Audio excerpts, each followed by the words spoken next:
What is up, Skye Squad? We are back in the building, and I want to know who's the boss? Who is really the boss? Okay, we're going to get into a couple of different stories. We got to follow up on the Nicki Minaj wanting to host the reunion for Potomac story from yesterday. Andy is interested. Okay, we'll talk about it. We also want to talk about Lamar Odom. He's going to have to pony up that money to Liza from Basketball Wives. And we got a new story for our sneak peek Saturday, where we're going to be talking about what's going to happen in the episode for the Real Housewives of Potomac tomorrow. Okay.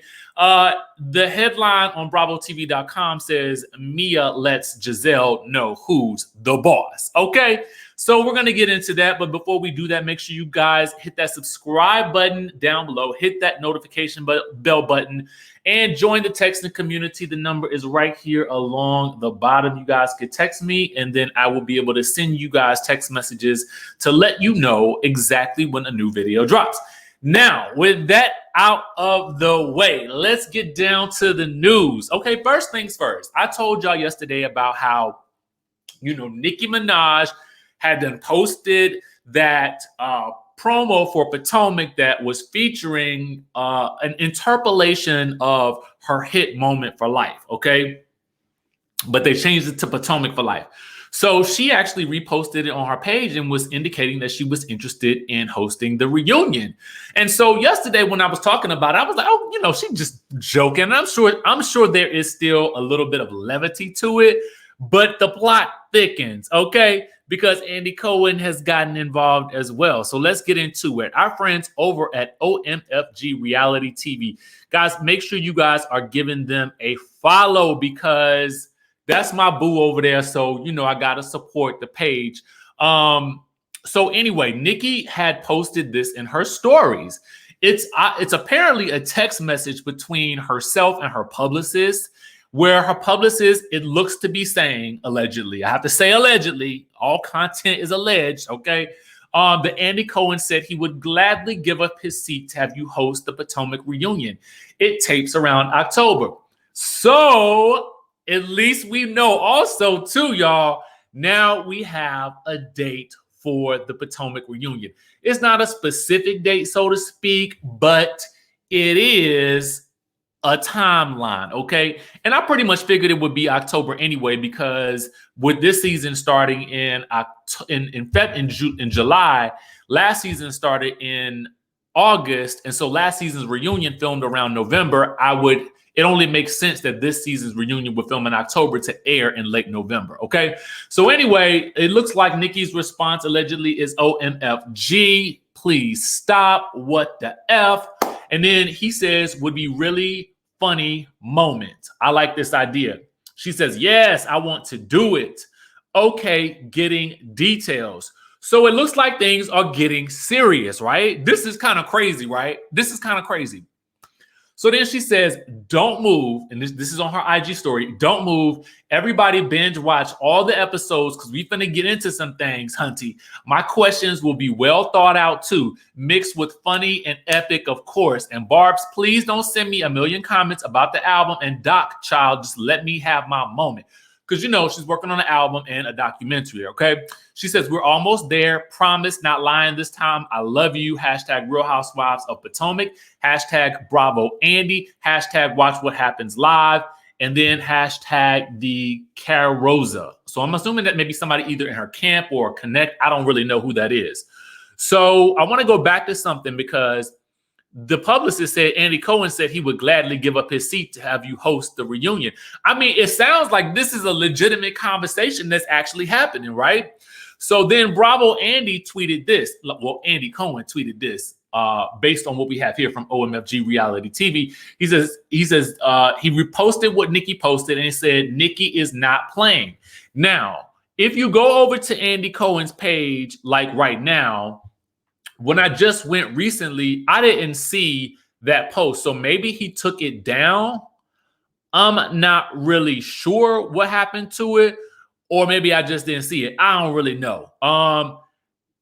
And that's the original post that was posted by OMFG Reality TV. So I don't know, man. I don't know. At first, I was like, okay, this is a nice little fun moment of promo. But I mean, do y'all think that this could really be something serious? Let me know in the comment section down below. I mean, that would be kind of wild for Nicki Minaj to be hosting a reunion, like, or I could see her making an appearance or something like that to ask some questions. I mean, I think that would be kind of cool too. What do you think in the comment section below? Yesterday, we had a really deep dive discussion about, whether or not Andy should start to have or bring in new people to host some of the reunions, just to create a bit more of a diverse group of hosts that they can pull from within Bravo TV.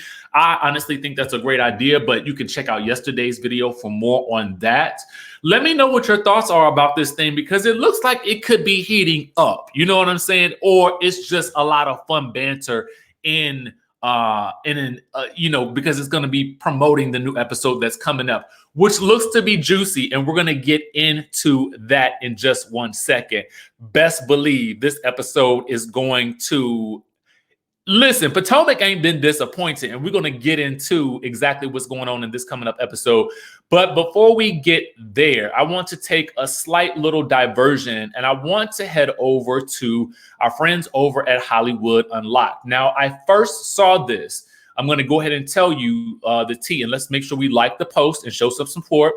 But I first saw this story on, of course, my booze page, the BBWT Inc. Make sure you guys are following them on Instagram. You can get all the latest tea. There's some more tea that's bubbling, so please head on over there and check things out. Some stuff going on with Brooke Bailey, but you got to go over there and check it out. But what we want to talk about today is that it looks like, courtesy of our friends at Hollywood Unlocked, that Lamar Odom is ordered to pay nearly $400,000 in the child support case. Now, you guys may recall, let's get all the way back up into it, okay? Liza was on Basketball Wives talking about how this man owed her some child support money or some funds for the college fund for one of her children. And she was adamant about trying to get these funds because this is what was owed to the child. And I feel like for the rest of us in America that was watching that story play out, it was a small part of the piece of the puzzle from last season, but it was definitely something that stuck out to us. And justice for Liza, because I don't even think she's going to make it back this season. But anyway, I digress. Look like she about to get this money, okay? Look like she about to get this money because according to Hollywood Unlocked and Page 6, okay, after an appearance in Manhattan Supreme Court, okay, this is what is happening. Cooper signed his judgment. The justice signed his judgment ordering Lamar to pay $380,000 in child support, rent arrears, college costs, and her legal fees in this case. Okay, this was all made public this Thursday, Page 6 reports. So this is some stuff right here. And honestly, my thought was about this whole situation in general, bro, you should be paying this money, okay? You should be paying this money for these children's education. And I hope that appearance on Love and Hip Hop Atlanta was enough to help you start generating some cash flow to put over there into these kids' accounts and whatnot, because they are well deserving of it. And honestly, I would hope that you still have a whole lot of funds in a nest egg somewhere where you can develop some more money to and send it on, not develop, but y'all know what I'm saying, generate some cash income and cash flow to send over there to them kids, okay? That's what we want to happen for that situation. And again, shout out to our friends over at Hollywood Unlocked, Page 6, for everybody else for catching that story, okay? But now let's move back over into Potomac, because we ain't done yet. We ain't done yet, okay? Let's get into it. So the scene is set, and they call it on BravoTV.com. They say, Mia lets Gizelle know who's the boss, and let's get into it. So in this scene, you have Mia and you have Karen sort of recapping some of their experiences, and with Karen talking about how, Gizelle would like to paint the picture that Karen doesn't have any friends. And then they somehow get on the subject of Robyn, and basically Karen reiterates something that she said in this past episode, which was that Robyn is in Gizelle's bush. Okay, this is what Karen says. And so then Mia says, well, about that, pretty much. And I'm summarizing a little bit and paraphrasing. So when you watch the scene, you'll see that it makes sense. Okay. So, Karen is like, well, wait, what did you have? What kind of beef did you have with Robyn? Meanwhile, y'all know how they do. They juxtapose two scenes together to tell you one story. So juxtaposing Mia and Karen, we have Robyn walking along the park path with Wendy Asefo and our newest friend of the housewives, Ascal Davis. So we have them walking here, okay? And Robyn is relaying the text message conversation that we're about to get into. So apparently, we had seen in a preview earlier that Robyn and Gizelle were sitting around taking photos for their new podcast. And at least that's what it looked like. And Gizelle has the idea that they should get to know Mia without Karen. So apparently, based on what we have on this chat right here, it says Gizelle, Real Housewives of Potomac. Gizelle says, "Hi, Mia. I had to leave a little early the other day. I feel like we didn't get a chance to finish talking. I'm actually sitting here chatting with Robyn, and we would love to get together for drinks without Karen."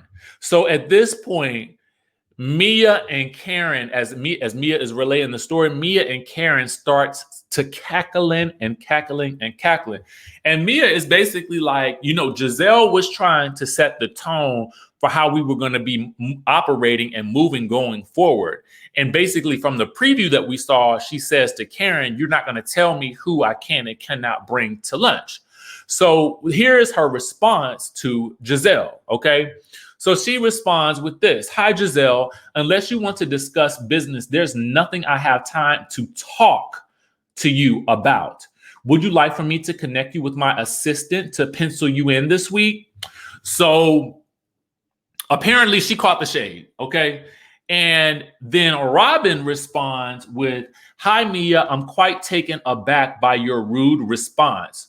And then as you guys can see at the very bottom, it says, "Was something done to you that we are not aware," and I'm assuming of, and I don't know what else that is down there at the bottom of that. And so Mia lets us know in her confessional, she's like, "Listen, Gizelle was trying to let me know what time it was and let me know how things were going to go. But I had to show Gizelle exactly who is the boss, and that is me." Okay. Listen. Potomac, baby, y'all are bringing down the house, okay? Y'all are literally bringing down the house. And to be quite honest with you, I am here for every single little tad bit of it, okay? I'm here for every single little bit of it. I am thoroughly actually enjoying every single cast member on this show this year. And I just feel like Mia was the perfect fit for this group. I'm liking that she's not afraid to take a stand with the Green Eye Bandits. I'm liking that she's not afraid to stand on her own at all. And I just feel like it's kind of a delight to watch her and Karen's friendship as it develops. And I hope it continues to develop. And it'll be interesting to see what happens between, Robyn and Wendy as things fall apart between Wendy and Gizelle moving forward, because that Robyn and Gizelle are BFFs and are always going to usually have each other's back. So it'll be interesting to see how that dynamic shifts as the season moves on. Let me know what you guys think, what you're excited to see in this week's episode. Be sure to tune into BravoTV.com. You guys can get an exclusive look over at BravoTV.com by joining the Bravo Insider, and you guys can actually start watching this next episode a day early, okay? So with that being said, guys, make sure you hit that subscribe button, hit that notification bell button, and I will catch you in the next video.